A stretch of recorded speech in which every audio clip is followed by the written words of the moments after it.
신앙은 남 따라 할 수 없어요. 부모의 신앙도 자식에게 유전시킬 수 없습니다. 누구에게서도 우리의 신앙은 받을 수가 없어요. 하나님의 말씀을 우리가 듣고 읽고 공부하면서 배울 수는 있지만 그 신앙심은 하나님께서 우리에게 주셔야 되고 내가 간절히 원할 때 받는 것입니다. 그래서 신앙은 개인 것이고 구원도 개인적으로 받기 때문에 우리는 개인적으로 주님을 구하고 진리를 찾고 정말 거듭나기를 소원하고 우리의 심령에 성령의 비가 내리도록 메마른 심령으로 갈급한 심령으로 성령을 구해야 됩니다. 제가 그동안에 환우분들과 많이 이제 대화를 하고 일을 하고 살아오면서 저는 지금 거의 40여 년간을 정말 환우분들 중심으로 만나서 복음을 전하고 오는 그야말로 의료 선교사입니다. 자칭 의료 선교사예요. 예수님이 가르쳐 주신 의료 선교사가 되는 것은 이 시대에 꼭 필요한 하나님의 일꾼이 되는 길이라고 생각합니다. 그래서 한우분들과 만나서 이래 대화를 해보면 주로 이제 요양원들이 환자를 이제 모집하고 또 환자들을 모으고 그들에게 이제 병이 치료되는 어떤 프로그램을 통해서 환자들의 기본을 만족하게 하고 또 그들에게 어떤 필요한 치료제를 주기 위해서 여러 가지 노력하면서 상당히 많이 이제 그런 프로그램 하고 있잖아요. 근데 제가 그동안에 환우분들을 만나본 것을 통해서 보면 환자들에게 궁극적으로 필요한 건 병이 아니었어요. 병치료가 아니었어요. 외관상으로는 환자고 이제 이 병 때문에 이제 죽는다. 뭐 병원에서 몇 개월 선고. 그 병 걸리면 다 못 살더라. 어렵다. 이런 대표적인 병 중에 이제 암 선고받으면 그냥 온 집안이 초상집이 되고 사망 선고받은 그런 기분으로 가족들의 분위기가 만들어지잖아요. 이제 이런 가운데서 심각한 한우분들이 오시는데 저는 그들에게 건강보다 더 소중한 복음, 영생을 얻도록 하기 위해서 일을 하고 있잖아요. 그래서 저는 그들에게 이 영생의 복음, 예수님을 저는 전해주기를 애를 씁니다. 그들이 예수님을 찾아가는 길에 방해가 되는 거 뭐든지 제가 못하게 해요. 그게 어떤 치료법이든지 어떤 사람 와서 웃음 치료를 해야 된다. 어떤 사람은 수치료를 해야 된다. 어떤 사람은 이런 요법 저런 요법 이걸 붙이고 이걸 먹이고 이걸 해야 된다고 하는 사람들이 많고 사람들은 또 그런 요양원을 다니다가 더 좋은 치료법이나 치료제가 있나 하고 또 찾아오시는 분들이 대부분이죠. 그런데 저는 그분들이 왜 병이 생겼는지 그들에게 궁극적으로 필요한 것이 무엇인지 그걸 저는 알게 됐어요. 그래서 그들의 목숨이나 생명을 건지는 데 도움을 주지 못하는 일시적인 필요는 공급될지 모르나 그들의 근본적인 회복에 도움을 줄 수 없는 이런 것들을 자꾸 환자에게 소개해서 많은 재정적 손해를 입히기도 하고 그것 때문에 병이 낫는 것도 아닌데 이거 먹으면 병 낫고 이거 하면 병 낫고 이런 식으로 해서 요즘에는 이 요양원들도 음식도 얼마나 그냥 다양하게 한 20가지씩 차려놓고 먹이고 그 기분 좋게 잘 먹는 이거는 채식이니까 잘 먹어도 많이 먹어도 괜찮다는 그런 기분으로 실컷 식욕을 만족시키다가 결국은 다 잃어버려요. 예. 세상에 고기 먹고 세상 음식 먹다가 채식으로 돌아오면 약간의 도움은 되지요. 뭐 당뇨 환자, 혈압 환자 이런 사람들, 가벼운 환자들은 상당한 회복이 보이기도 해요. 일시적으로 그게 더 좋아지는 것 같지만 계속해서의 생활이 안 되면 그것도 문제가 되지요. 그런데 사람들에게 낫는 쪽으로 어떤 요법 방법 쪽으로 계속 끌어가다 보면 환자는 그거 따라가다가 진정으로 그들이 원하는 걸 못 받아요. 그래서 저는 제가 만나는 한우분들에게 이런 것을 잘 소개하지 않습니다. 그러나 필요할 때는 언제나 그들이 그 도움을 받도록 적용을 하지요. 때에 따라서는 병원에 가서 수술도 해야 되고 약도 써야 되고, 때에 따라서는 관장도 시켜야 되고, 때에 따라서는 숟가루도 숯반죽도 붙여야 되고, 숯도 먹여야 되고, 때에 따라서 못 먹으면 젖도 갈아 먹여야 되고, 뭐든지 해야 되는 것은 이 사람이 바른 방향을 찾아 돌아가는 과정에 필요한 것들이에요. 본질을 내려놓고 어떤 일시적인 것에 사람이 팔려가기 시작하면 중요한 걸 놓쳐버려요. 그래서 저는 한우분들에게 이 복음을 전하고 왜 병이 생기는지, 어떻게 할 때 그분이 병을 고치시는지, 여러분 이적보다 더 놀라운 이적은 하나님의 말씀에서 옵니다. 하나님의 말씀이 이적을 일으키는 거예요. 그런데 그 말씀을 받지 않고 어떤 방법에서 이적을 찾으면서 사람들은 자꾸 낫는 쪽으로 이 병이 어디서 왔으며 왜 생기며 뭘 해결해야 이 병이 낫는지를 잘 몰라요. 그러니까 이거 자꾸 엿복 빠지고 조금씩 일시적으로 도와주다가 조금 좋아지니까 그거 따라가다가 그냥 죽으면 영생도 놓쳐버리고 목숨도 놓쳐버리고. 그래서 제가 이런 것들이 들어오면 이걸 다 막아요. 다 막고 일단 환우들에게 예수님을 만나도록 복음을 전해주고, 그 복음 말씀에서 우리에게 주신 건강 생활 원칙들을 삶 속에 적용해서 실천하도록 교육을 시키는 것이에요. 그래 이 건강사업은 실제로 교육사업이고 복음사업이거든요. 그래서 이 복음을 제대로 전해주면, 하나님의 말씀이 이러하다를 제대로 전해주면, 아, 내가 이래서 병이 생겼고 이래서 병이 낫지 않았고, 내가 이런 문제로 인해서 스트레스를 받고 이러이러한 문제가 나로 하여금 지금의 이 상태로 만들어 왔구나. 그리고 지금 내가 병들어 죽을 수밖에 없는 이 상태가 죄 문제라는 사실을 깨닫게 될 때 사람들은 거기서 어떤 진리를 붙잡고 예수님을 붙잡기 시작하지요. 그래서 사람들이 진짜 여기서 진리를 만나면서 진리신 예수님을 만나고 거기서 구원의 소망을 가지게 되면, 아, 암 이까짓 거, 목숨 이까짓 거, 조금 더 길게 살아봐야 또 죽음이 기다리고 있는 인생, 이거 길게 사는 게 중요하지 않고 죄로 인해서 잃어버린 영생을 회복하는 것이 이게 진짜 궁극적 우리 인생의 목적이구나. 이걸 사람들이 딱 붙잡잖아요. 그리고 자기의 잘못된 신앙과 자기의 잘못된 인생을 바로 잡잖아요. 거기서부터 환자들이 회복이 돼요. 진짜 회복이 돼요. 그래서 영생도 붙잡고 건강도 붙잡습니다. 여러분 이걸 좀 기억해야 돼요.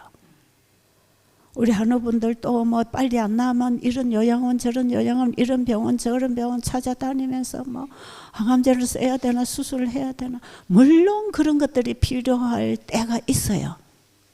그러나 그거 해서 병이 나았다 할지라도 여러분은 궁극적인 이 중요한 복음을 여러분이 모르고 살아가는 인생은 결국은 사망의 길입니다.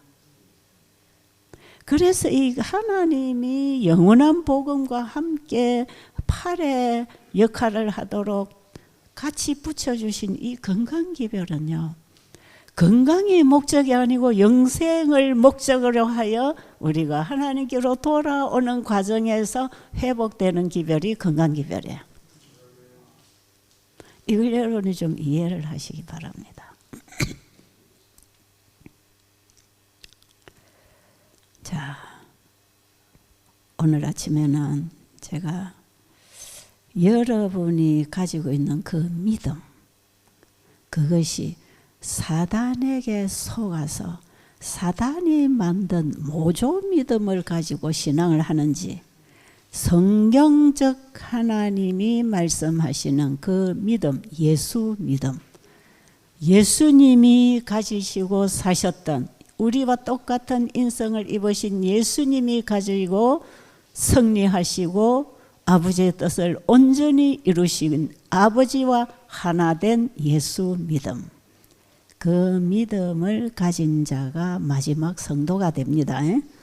여러분 계시록 14장 12절 셋째 천사의 기별에 보면 하나님의 백성들의 믿음은 하나님의 계명과 예수 믿음을 지킨다 그랬잖아요. 그 예수 믿음을 지키는 자가 이 시대의 마지막 구원 얻을 성도예요. 이 믿음을 가지고 있는 자에게 하나님의 역사가 일어나고 건강도 회복이 돼요. 그 예수 믿음, 우리가 이제 어제 저녁부터 우리가 예수 믿음과 안식일 회복을 하고 있는데, 우리 여기 우리 한우들 방 초급생 방에도 오늘은 그 공부를 하셔서 20장이지요. 20장을 오늘부터 좀 시작해서 예수 믿음이 뭔지를 좀 배우시게 되기 바랍니다. 그래서 우리 안에 안식이 회복되면 거기서부터 안식이 우리 안에 오면 회복되기 시작하거든요. 그렇죠? 평안, 행복, 기쁨, 순종, 이게 다 안식. 내가 그리스도 안에서 죽고 그리스도가 내 안에 오실 때 내 마음에 예수님이 임하시는 게 평안입니다. 하늘의 평안이죠. 그게 쉼이에요.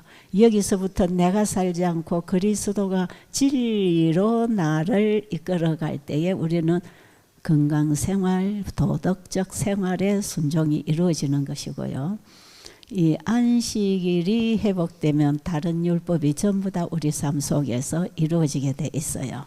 그래서 건강 법칙도 순종하게 되는 것.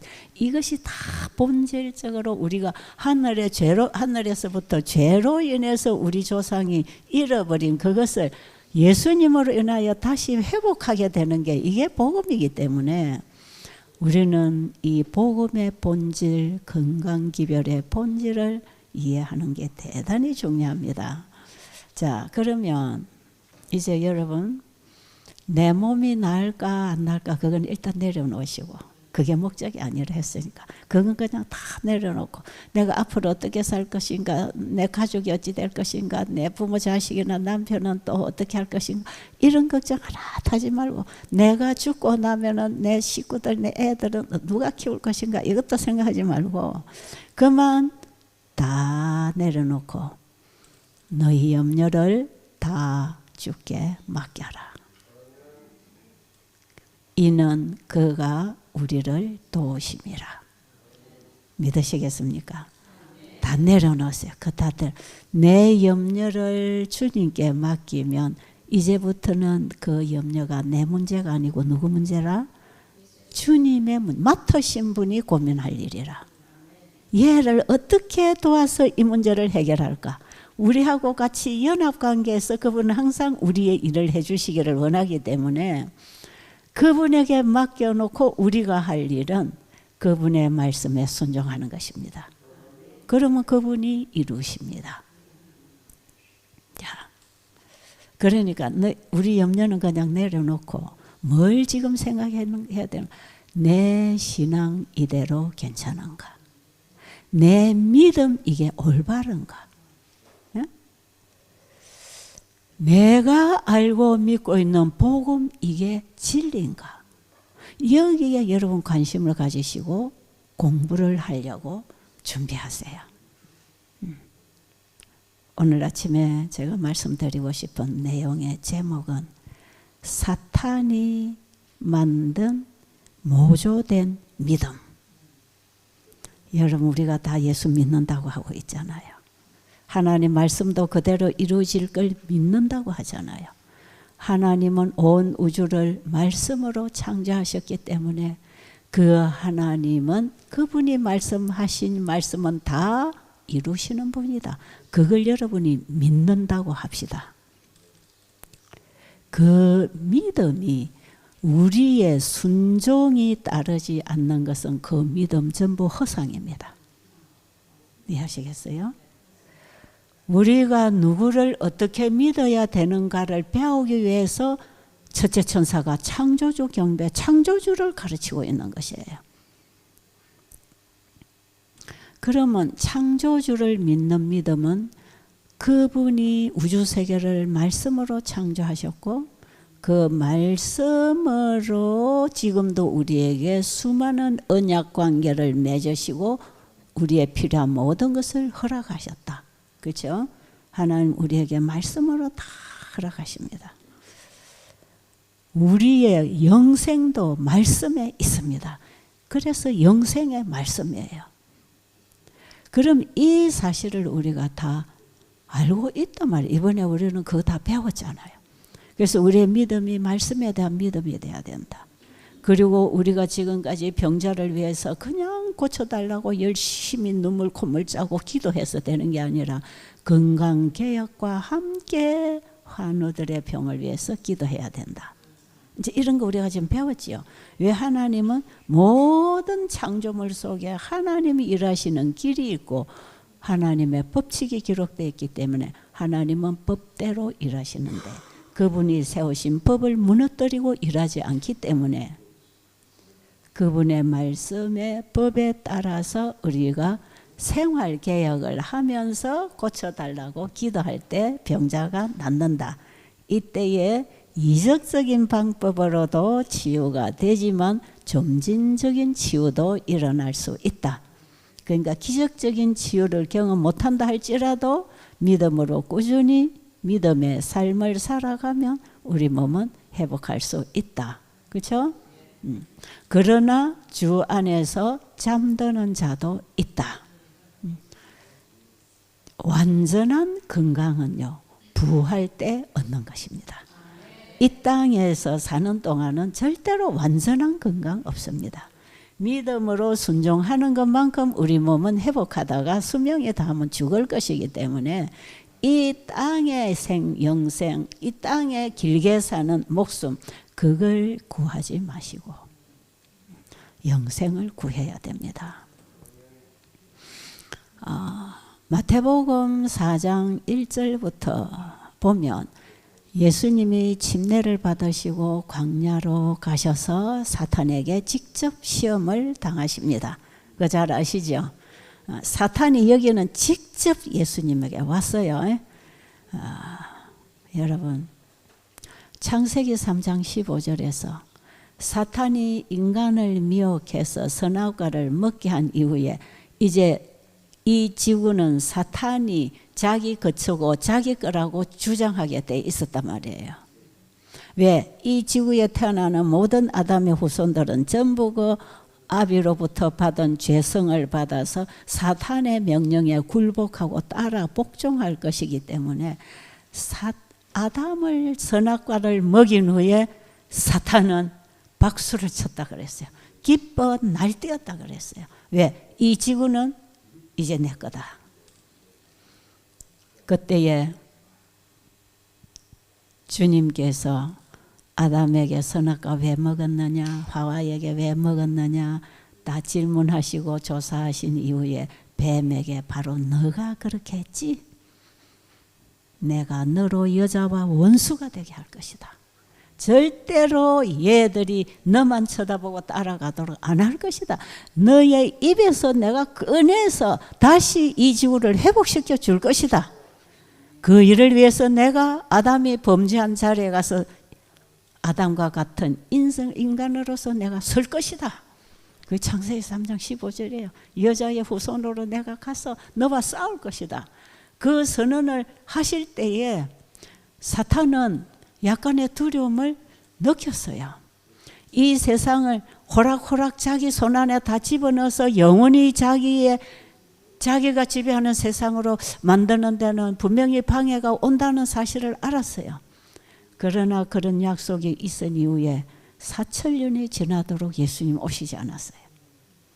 그런데 진짜 오셨나요? 지금 2,000년 전에 예수님 오셨어요. 여러분, 지금이 몇 년이지요? AD 2024년, 그 어디에 기점을 둔 겁니까? 예수님 이 땅에 초림하신 기점으로 해서 2024년이 됐어요.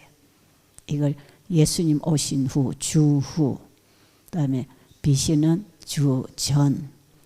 예수님 오시기 전 타락하고 4,000년이 지난 이후에 예수님 이 땅에 오셔서 지금 2024년이 지나가고 있습니다. 그렇죠? 그러니까 예수님이 이 땅에 오셨다는 사실은 역사가들이 역사적으로 증명하고 있지요. 그런가요? 네. 그리고 성경에서 이걸 다 기록하고 있는 것이고, 성경의 기록은 이 지구 역사에서 그대로 이루어졌고 앞으로도 이루어질 것이고 지금도 이루어지고 있다. 여기에 대한 확신. 좋아요. 이런 거 다 좋다 이 말이에요. 자, 이런 걸 다 믿는다 할지라도 이런 거 다 공부하고 믿고 배워라 이 말이에요. 괜찮아. 나도 그거 다 알아. 그런데 우리가 이런 걸 안다고 해서 구원을 받는 건 아니에요. 자, 그러면 예수님이 2000년 전에 진짜 이 땅에 오셨어요. 그렇죠? 베들레헴에서 예수님이 아기로 태어났다는 소식을 저 베들레헴 언덕에서 양을 치는 목동들에게 천사가 나타나서 알려줬지요. 천사들이 이 목동들 앞에 나타나니까 빛이 환하게 비치니까 이 목동들이 놀라서 바라볼 때 두려워하지 말라. 내가 오늘날 너희에게 가장 큰 기쁜 소식을 전하러 왔다. 너희를 위하여 다윗의 동네에 구주가 나셨다. 구주가 나셨다. 창세기 3장 15절에서 내가 여인의 후손으로 너희에게 가겠다고 약속하신 그분이 진짜 여인 마리아의 몸, 동정녀 마리아, 결혼하지 않은 처녀의 몸에서 예수님이 태어났어요. 태어났지요? 그걸 천사가 알려줍니다. 너희를 위하여 구주가 오셨다. 이보다 더 기쁜 소식이 이 땅에는 없어요. 그런데 사탄에게는 가장 불안하고 불쾌한 소식이 지금 이 땅에 전해지고 있다는 걸 알아요. 이때부터 사탄은 쫄았어요. 하늘에서 하나님의 아들과 싸워서 거기서부터 이기지 못하고 이 땅에 쫓겨난 사탄이 이 지구는 마음대로 장악해서 자기 세상으로 만들려고 했는데 사탄의 속박으로부터 노예된 죄인을 구원해서 다시 이 지구를 회복시켜 주실 구주가 이 땅에 오셨다는 것입니다. 사탄이 자기의 계획이 실패로 돌아갈 것을 두려워했어요. 그래서요, 아이가 태어나서부터 이거 없애버려야 된다는 생각이에요. 어쨌든 얘가 커서 뭔가 하기 전에 없애야 돼요. 어릴 때 엄마 품에 있을 때 이거 좀 없애버려야 돼. 그래서 누구의 마음을 선동했지요? 헤롯 왕의 마음을 선동해가지고 죽이도록 했잖아요.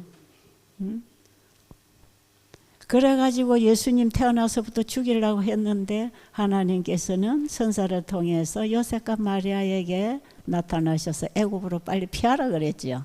그래서 그 왕이 죽은 이후에 다시 돌아와서 저 나사렛으로 가서 예수님이 30년 동안 거기서 사셨다가 30세가 되면서 이제 침례를 받으시고 광야로 시험을 받는 게 아니라 광야로 자기의 사명과 사업을 숙고하기 위하여 하나님 앞에 바로 서기 위하여 준비하기 위해서 금식하는 시간으로 광야에 예수님이 나오셨을 때, 그때에 예수님은 40일 동안 굶으셨고 아무것도 못 드시고 광야에는 먹을 것도 아무것도 없고, 이때야말로 예수님을 넘어뜨릴 수 있는 가장 절호의 기회라고 생각했어요. 여러분, 우리도 가장 연약할 때, 가장 어려울 때, 가장 절망적일 때 사탄이 와서 유혹하는 거 알아야 합니다.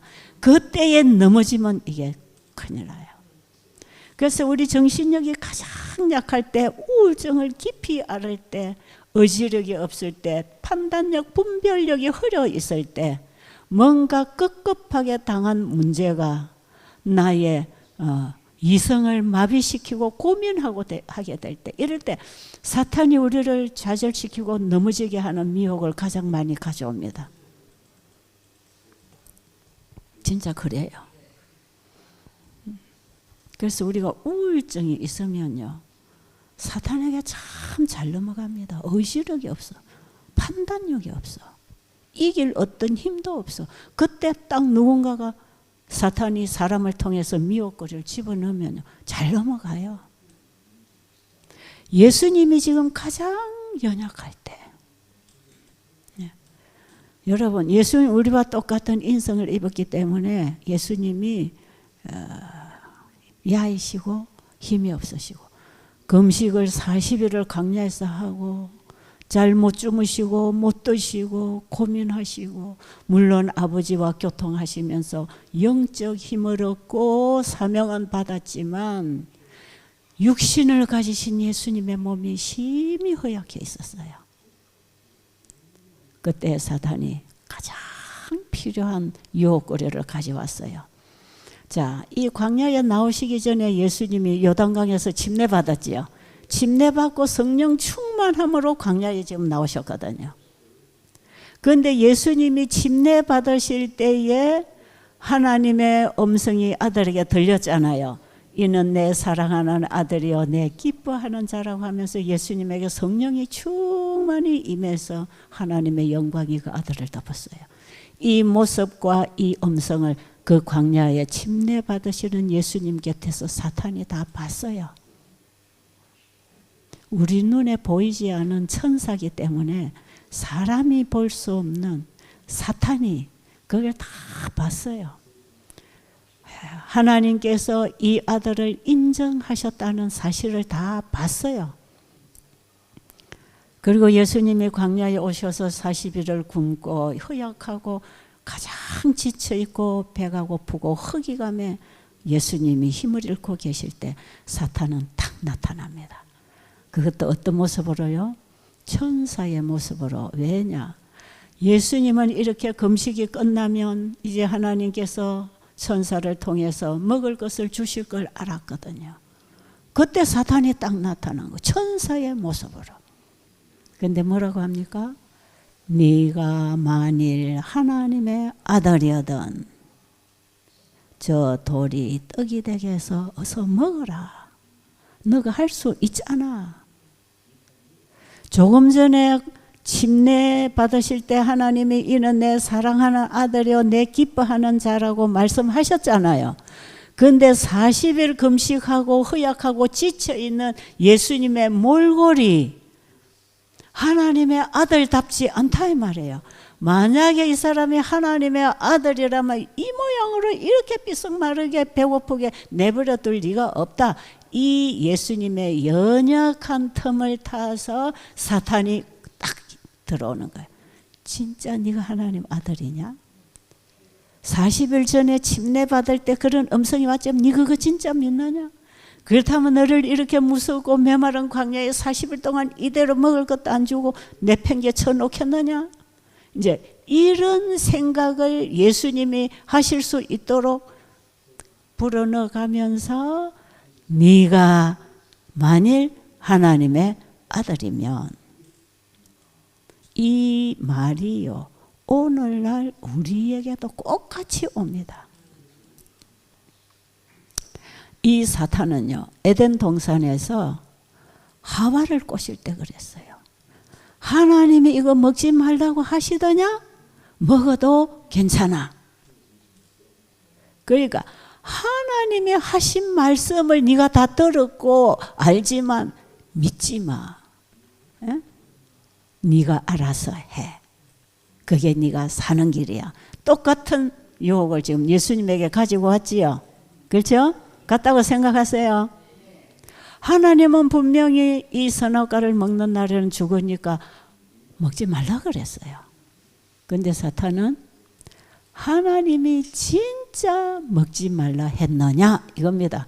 그러니까 하나님의 말씀에 대한 의심을 한번 할 수 있는 미혹을 하는 것이에요. 분명히 먹지 말라 했는데 진짜 먹지 말라 하시더냐? 그러니까 하와가 진짜 그 말씀을 하긴 했는데 진짜가 아닐 수도 있을까? 지금 예수님에게 네가 진짜 하나님의 아들이거든 하는 건 뭐예요?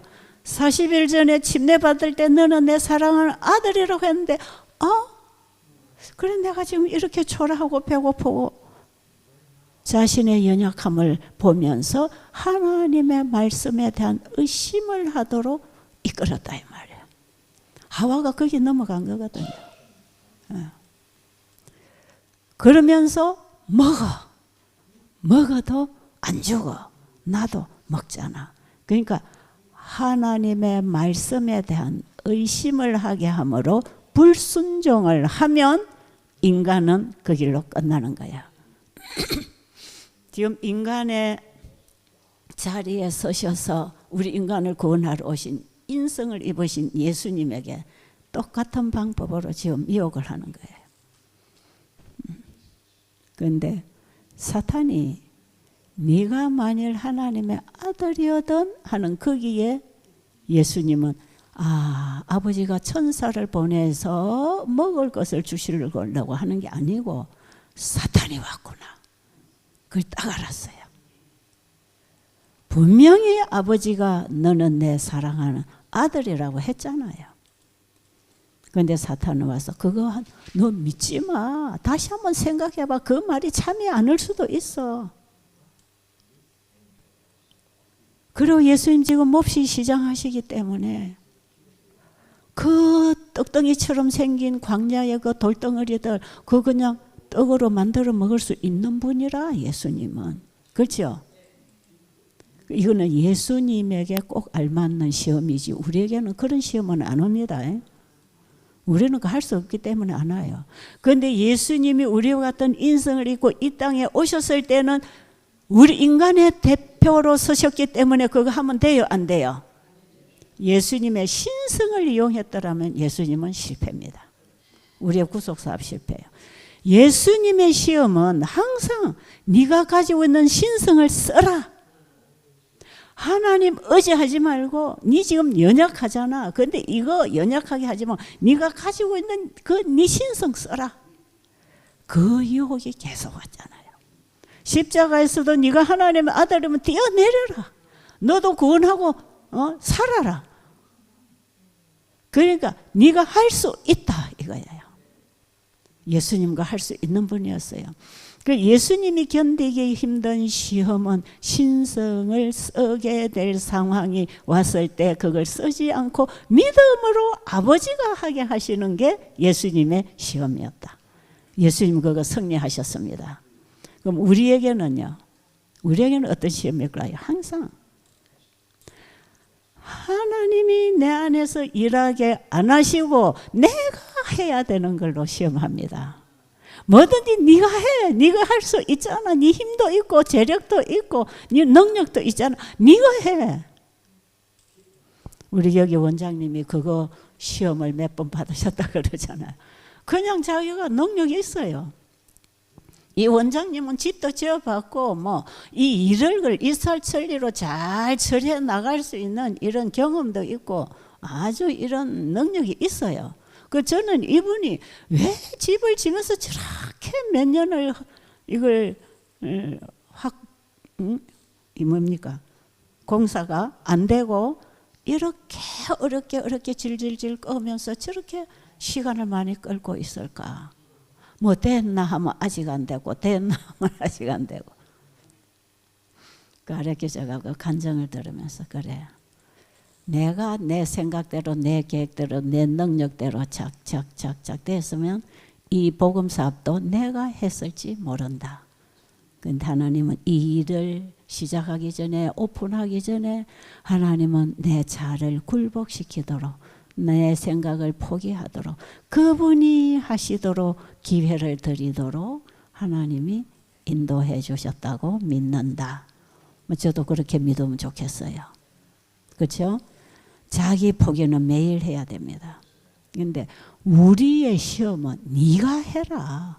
하나님 왜 기다리고 있어? 하나님을 왜 의지해? 네가 돈 벌고 네가 가진 것으로 네 능력으로 이 집은 다 지을 수 있고 네가 일할 수 있잖아. 그리고 너는 베델에서 5년 동안 열심히 배웠으니까 여기 와서 얼마든지 너는 거기서 배운 경력을 가지고 환자들 만나고 또 일하면 돼.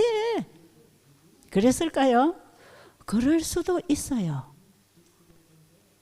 근데 하나님께서는 처음부터 네 능력을 쓰지 마. 네 방법 쓰지 마. 네가 알고 있는 거 쓰지 마.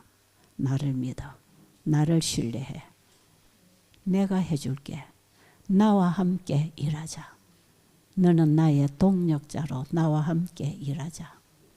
그러려면 너는 나를 온전히 믿어야 돼. 나에게 다 맡겨.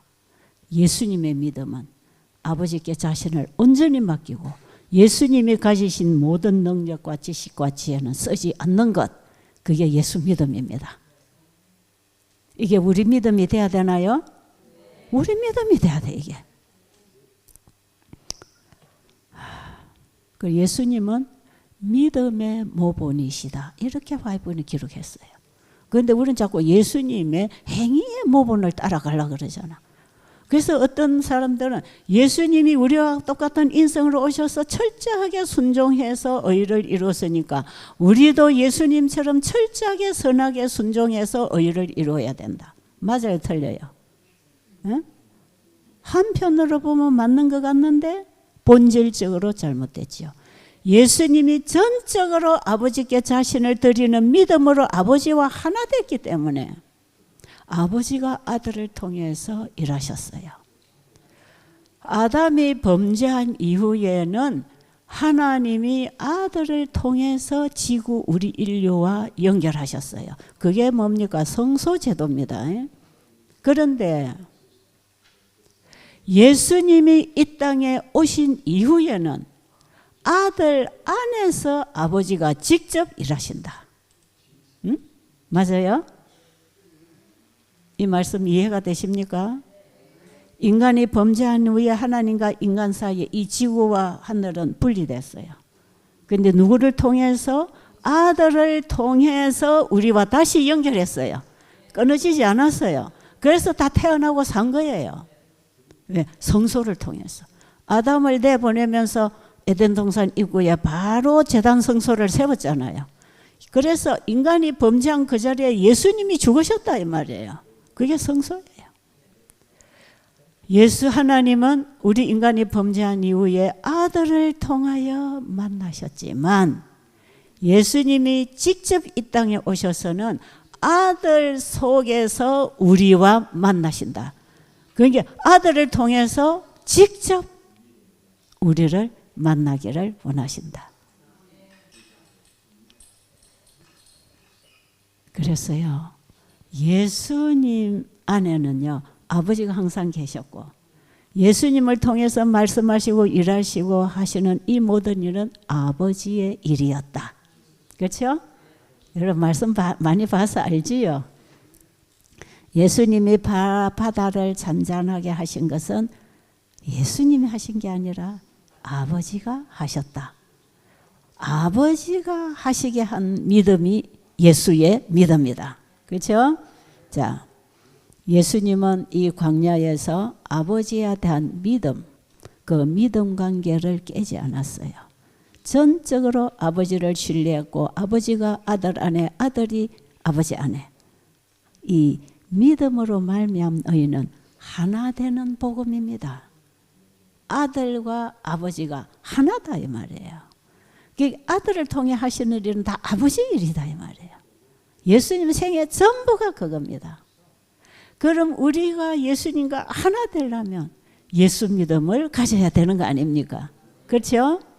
자, 그 믿음은 전적으로 내 생각을 믿는 게 아니고 그분의 말씀을 자기를 통하여 이루시도록 전적으로 자기를 드리고 아버지가 일하게 하는 그 믿음, 거기에 순종이라는 게 나왔다 이 말이에요.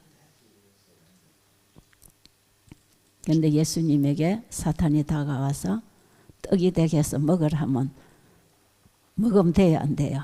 그건 신성을 써야 그게 되는 것입니다. 그렇죠? 그렇기 때문에 사람이 떡으로만 사는 것이 아니라 하나님의 입에서 나오는 말씀으로 산다고 하시면서 기록되어서되 하나님 말씀으로 딱 물리쳤잖아요. 자, 근데 또 두 번째 시험이 왔지요. 두 번째 시험이 왔는데 예수님을 저 높은 성전 꼭대기로 데려가서 저 밑으로 내려다보면서 너 여기 뛰어내려라. 네가 여기 뛰어내리면 기록되었으되 그 말씀을 가지고 뛰어내리려 했어요. 그게 시편 91편 11절 12절인가요? 한번 읽어보세요. 11절 12절 그 유혹한 바로 그 기록되었으되 예수님이 기록되었으되 사람이 떡으로만 살 것이 아니야 하는 걸 하나님의 말씀으로 딱 물리치는 걸 보고 사탄도 이제는 말씀을 갖고 나온다는 거 그걸 우리가 이제 알아야 돼요. 딱 기록된 말씀을 가지고 나와서 기록되었으되 하면서 시편 91편 11절 12절을 말합니다. 저가 너를 위하여 그 사자들을 명하사 내 모든 길에 너를 지키게 하심이라. 저희가 그 손으로 너를 붙들어 발이 돌에 부딪히지 않게 하리로다. 예수님을 기록되었을 때 이 말씀을 딱 가지고 나와서 너 여기서 뛰어내려. 그러면 하나님이 하늘로부터 천사를 보내서 네 발을 땅에 부딪히지 않도록 해줄 것이다. 하나님은 그럴 능력이 있어요 없어요? 있어요. 얼마든지 할 수 있어요 없어요? 아들이 지금 뛰어내리면 붙잡아야 되잖아요. 그렇죠? 자, 그런데 보세요. 사탄은 하나님의 전체적인 말씀을 부분적으로 이용합니다. 이거 우리가 알아야 되겠더라고. 제가 이번에 음식을 먹어도 통으로 먹으라 그랬죠. 복음도 통으로 이해해야 된다 그랬죠.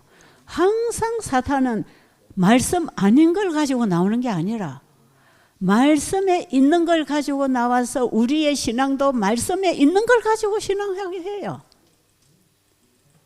하나님은 사랑이십니까? 하나님 사랑이지요. 그게 우리가 어떻게 살아도 하나님은 다 용서하고 사랑이지요. 그렇기 때문에 하나님은 우리가 멸망당하는 거 원치 않으십니다. 맞습니까? 우리를 다 구원하시는 게 하나님 사랑이에요. 그럼 우리 다 구원하실 것입니까? 어떻습니까? 조건이 있죠. 하나님께서 하신 그 말씀에는 분명한 조건에서 순종하면 해줄게. 그런데 사탄은 뭐 하면 이건 안 해. 지가 안 하니까. 우리에게도 그거는 딱 덮어놓고 이렇게 말씀 있잖아. 여러분 요즘에 믿음 좋다는 교인들 보면요. 참 이거 많이 합니다. 하나님이 이렇게 약속하셨어. 고쳐준다고 약속하셨어. 이렇게 주신다고 약속하셨어. 보호하신다고 하셨어. 사탄은 우리에게 그렇게 미혹해요.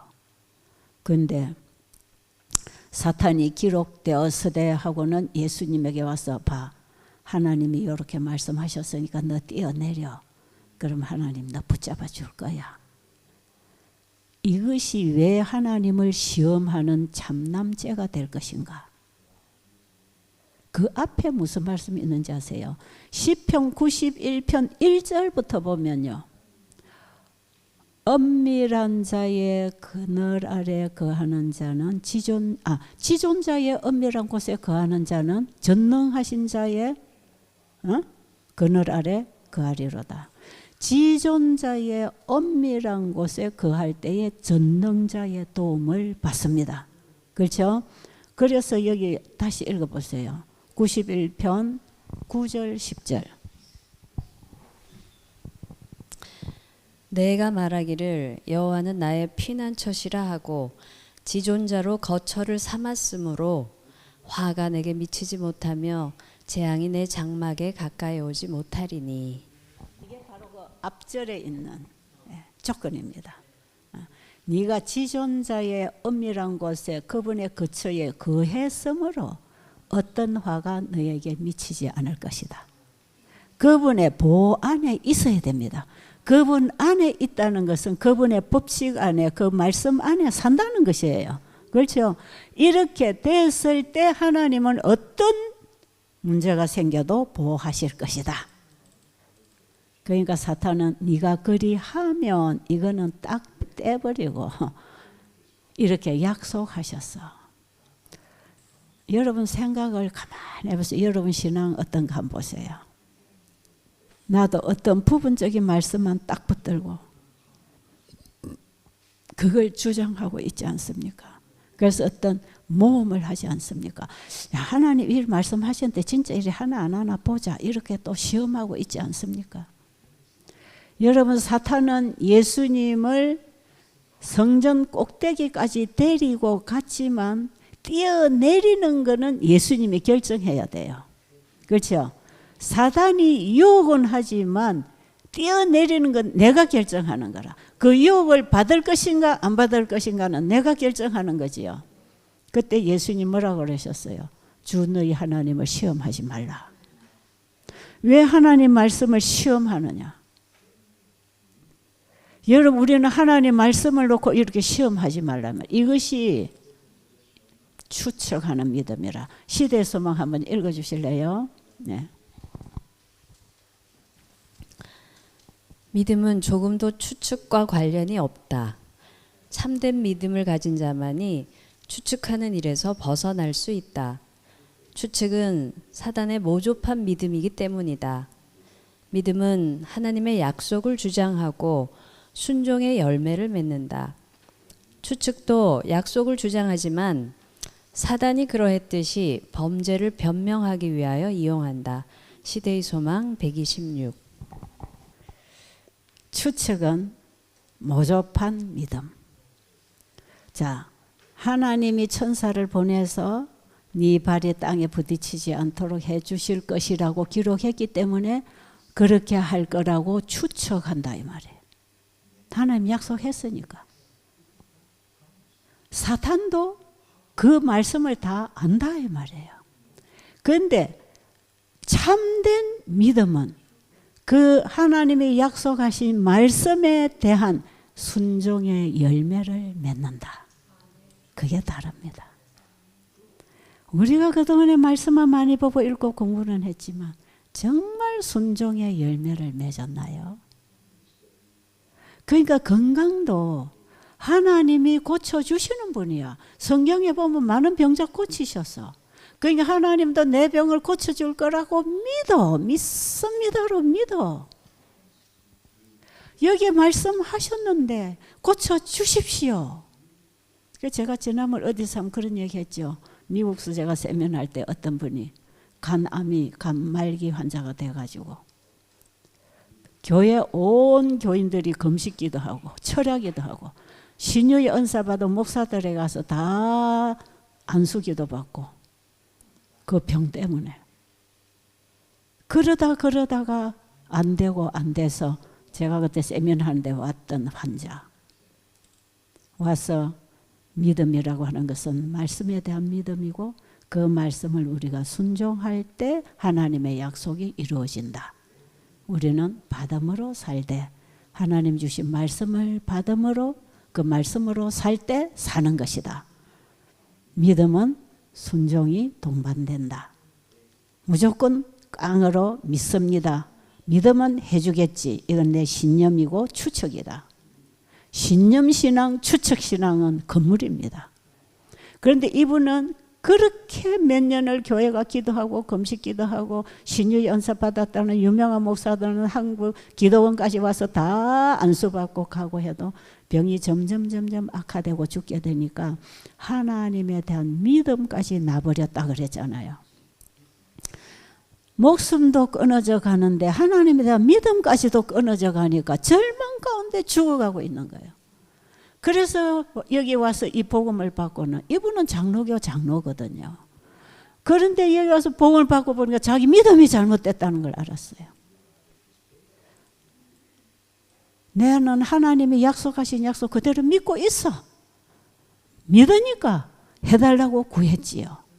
근데 믿음에 뭐가 없었어요? 순종이 없었거든요. 고기 먹고 그 간에 좋다고 간에 단백질 고단백 먹으라니까 맨날 건붕어 삶아 먹고 꼼장어 삶아 먹고 그런 식으로 몸을 다스렸으니 날마다 죽어가지요.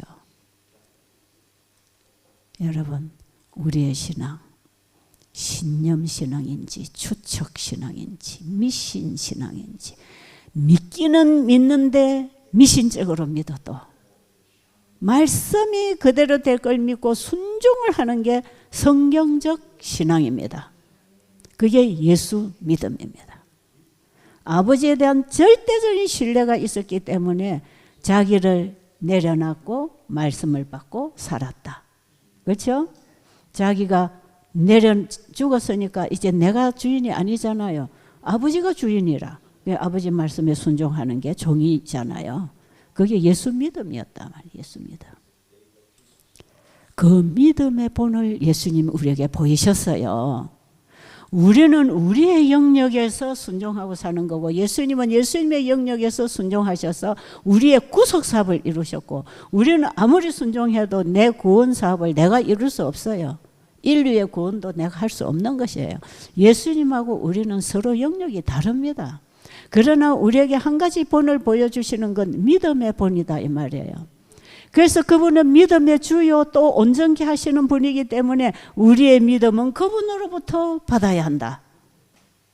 예수님께로부터 받은 믿음이어야 구원에 이르는 믿음이다. 이게 참 중요하단 말이죠. 이 진짜 중요해요.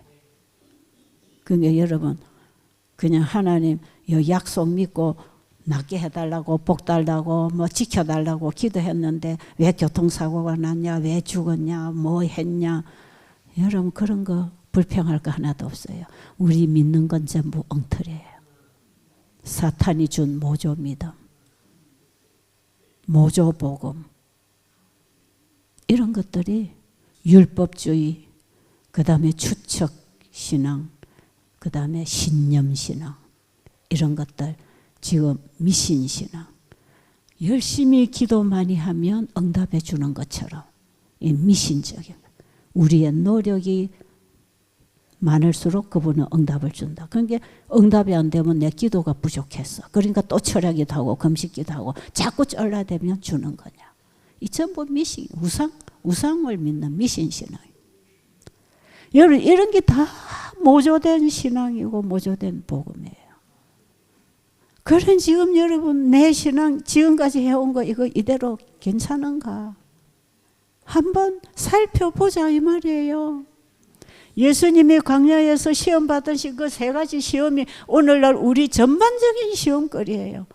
그 여러분 시대소망 11장에서 예수님의 시험장을 깊이 좀 읽어보세요. 사단은 저 꼭대기 산 꼭대기에 올라가서 이 천지를 다 보여주면서 나한테 절만 한번 하라, 이거 줄게. 그게 뭐예요? 내가 이 세상의 주인이다, 그거 아닙니까? 그런데 예수님은 이 사탄이 주인이라고 하는 이 세상을 도로 찾아주려고 오셨단 말이에요. 그런데 마귀에게 절 한번 해가지고 도로 찾는 게 아니다 이 말이죠. 마귀에게 절했더라면 이 지구가 네 거라는 걸 인정하는 게 되는 거라.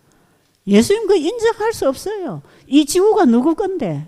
그분은 안식일에도 주인이고 이 지구에도 주인이고 나의 주인이고 우주의 주인이십니다.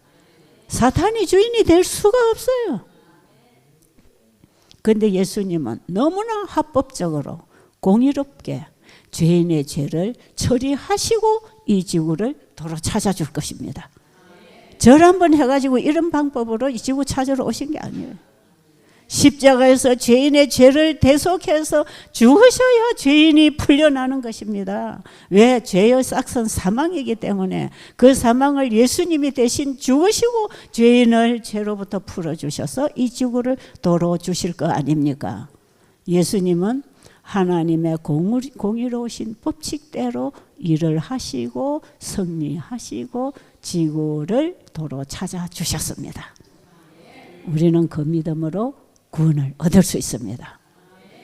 성경은 너무나 공의롭고 합법적인 방법으로 예수님이 사단 탁 쳐버리고 그냥 백성 뺏어갈 수 있어요, 없어요? 그러나 그렇게 안 하셨단 말이에요. 우주 앞에 이 지구의 구원 문제는 관심거리가 되어 있습니다. 하나님이 어떤 분인가를 배우는 현장이 이 지구예요. 그 우리 신앙 제대로 해야 된단 말이에요. 철저하게 우리는 믿음으로, 예수 믿음으로 아버지와 하나 되는 신앙에 들어가서 아버지가 우리의 구속을 다 완성시키도록 해드려야 됩니다. 내가 할 수 있는 건 아무것도 없어. 내가 하려고 하는 그게 넘어지는 겁니다. 예수님은 내가 하는 거 포기하는 게 어려웠고 우리도 내가 하는 거 포기하는 게 시험거리입니다. 그런가요? 자꾸 내가 하려는 거 포기하라 이 말이죠. 전적으로 그분을 의지하고 그분이 하게 해라. 그분과 하나 되라. 그게 말씀으로 하나 되는 겁니다. 말씀이 내 안에 살아 역사해서 나의 온 영혼을 끌어가도록 내가 순종도 하는 게 아니에요. 내가 계명 지키는 게 아니에요. 말씀이 내 안에 오면 그 말씀이 살았고 운동력이 있어서 나를 움직여서 살게 하십니다. 그게 우리 말씀을 받아들이기 위해서 내가 포기돼야 된다 이 말이에요. 그게 순간순간 그거단 말이에요. 말씀을 받아들이려고 내가 포기하는 거예요. 그게 예수님 받아들이는 얘기입니다. 예수님은 말씀으로 우리에게 임하시니까. 이제 정리가 좀 되셨습니까? 여러분이 이번에 이 신앙 문제를 똑바로 하면 여러분의 병 문제는 나중에 해결되게 돼 있는 것이에요. 우리가 먼저 구할 것은 예수님을 구해야 됩니다. 자, 기도드리겠습니다. 아버지, 이 시간에 우리의 마음에 우리 자신이 살아온 우리의 신앙 상태를 철저히 살펴보고 아버지께서 주시는 그 믿음이 아닌 우리의 믿음으로 우리의 힘으로 구원을 이루려고 했다면 우리가 다시 시작하기를 원합니다. 아버지, 오늘 우리 자신이 주님 십자가 앞에 온전히 죽어버리고 주님이 내 안에 오셔서 진리의 영으로 사시기를 원합니다. 그래서 우리의 건강뿐 아니라 잃어버린 영생을 회복시켜 주시러 오신 예수님이 나의 전부가 되어서 나를 구원하시게 되기를 간절히 원합니다. 우리 모두의 마음을 지도해 주시옵소서. 예수님 이름으로 간절히 기도드립니다.